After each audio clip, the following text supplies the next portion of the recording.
Welcome to Narayana. I am Prashant Kumar and we'll be continuing our discussion for this NEET paper. Okay, so let's look at this question. Question number 56. What is there? Given below are two statements. Statement 1. The acidic strength of monosubstituted nitrophenol is higher than phenol because of electron withdrawing nitro group. So if I'll see, if you'll draw the phenol, this is phenol, and if you will draw its conjugate base, you will find that it will be O minus. So for acid to be stronger, the conjugate base should be more stable. So here we can see it is anion, it has electron present here on the oxygen, like it is electron rich species.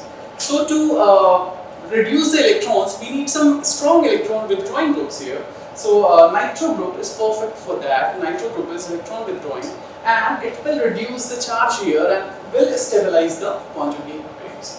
Hence, the nitro substituted phenol is going to be more acidic than the phenol. So this option, this statement seems correct. Let's come to statement 2.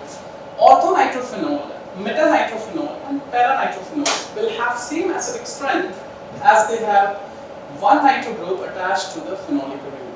No. Because of the directive principles, we know nitro group and at meta position do not participate in the resonance, and that is why it will not be showing the minus M effect. It will be showing minus M only at ortho and para positions. That means ortho and para substituted nitrophenols are going to be more acidic than the meta group. Okay, so if we'll compare the ortho and para phenols, we'll see, suppose if we have this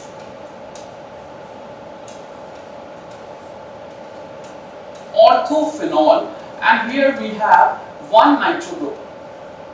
Okay, so you can see here. So here you can see there is hydrogen bonding present which binds this electron, and it becomes a bit difficult to abstract that H plus from the orthonitrophenol. Hence, paranitrophenol is most acidic, followed by orthonitrophenol, and then finally we have metanitrophenol. So basically, here it is incorrect. So statement 1 is correct and 2 is incorrect. So definitely the answer will be option 3.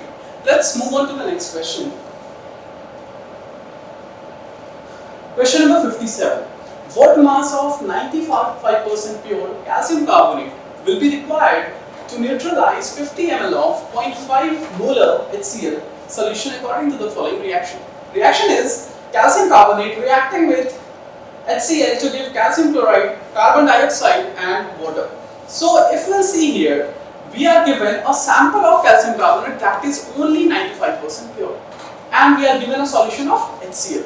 So if we'll see here, can we get the number of moles of HCl from the molarity and the volume of solution? So if we'll find the number of moles of HCl, it is definitely going to be the molarity of solution, that is 0.5 molar, into the volume, and the volume has to be taken in liters. So this 50 ml is going to be 50 upon 1000. Okay, so if we'll do the calculation, we will find that it will be 0.025. So 0.025 moles of HCl is present. So how many moles of calcium carbonate will be there? It will be just half of that because of the chemical reaction which you can see.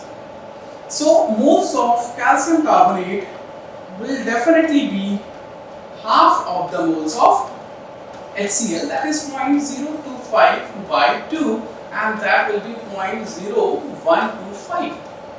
This is the moles of calcium carbonate which is needed here to react completely with the HCl solution. So here we have moles. How can we get the mass of calcium carbonate? We can get it by multiplying it with the molar mass. So what will be the mass of calcium carbonate here? So if we see the mass, it will be, the molar mass for calcium carbonate is 100 gram per mole. So it will be simply 0.0125 mole into 100 gram per mole. So this will be 1.25. So is this answer? No. Wait here. We have a 95% pure sample. It's not 100% pure. So if I'll take, suppose X gram of calcium carbonate. So 95% of that should be equal to this. So let's take X gram of calcium carbonate impure sample, and 95% of this will be equal to 1.25. When you solve it, you will get X equals to 1.32, and this is in grams. So the answer is definitely option 2. So let's move on to the next one. The IUPAC name of an element with atomic number 119 is. So very simple question. If you'll see, atomic number is 119.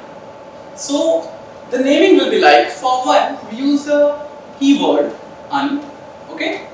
For another one we have another keyword again un for this one, and for 9 we use n, E-double-N.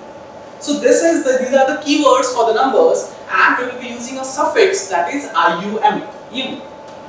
So on adding all this, we are definitely going to get the option number 1, that is NEM. So the answer is 5. Let's move on to the next one. Choose the correct statement. Diamond and graphite have two-dimensional network. Diamond is covalent and graphite is ionic. Diamond is sp3 hybridized and graphite is sp2 hybridized. That means the hybridization of carbon. And both diamond and graphites are used as dry lubricants. So we have to get the correct statement. Here you will see diamond and graphite have two-dimensional network. That is absolutely incorrect. Diamond has a 3D network of sp3 carbon atoms, and graphite has planar 2D network. Those are present in the form of layers. So basically this is wrong. Diamond is covalent and graphite is ionic. No, both are covalent molecules. So next, diamond is sp3 hybridized. This is sp3, and graphite is sp2 hybridized. This means carbon in diamond is sp3 hybridized. That is correct. And carbon in graphite is sp2 hybridized. That is also correct. So this is the correct statement, and this will be the answer. Let's see the fourth option. Both diamond and graphite are used as dry lubricants. No, lubrication is just the property of graphites, not diamond. So basically this is incorrect. So the correct answer will be option 3. Let's move on to the next one. Given below are two statements. Statement 1. In the coagulation of a negative salt, the flocculating power of the three given ions is in the order aluminum ion Al3+, then barium ion Ba2+, and sodium ion Na+. Okay.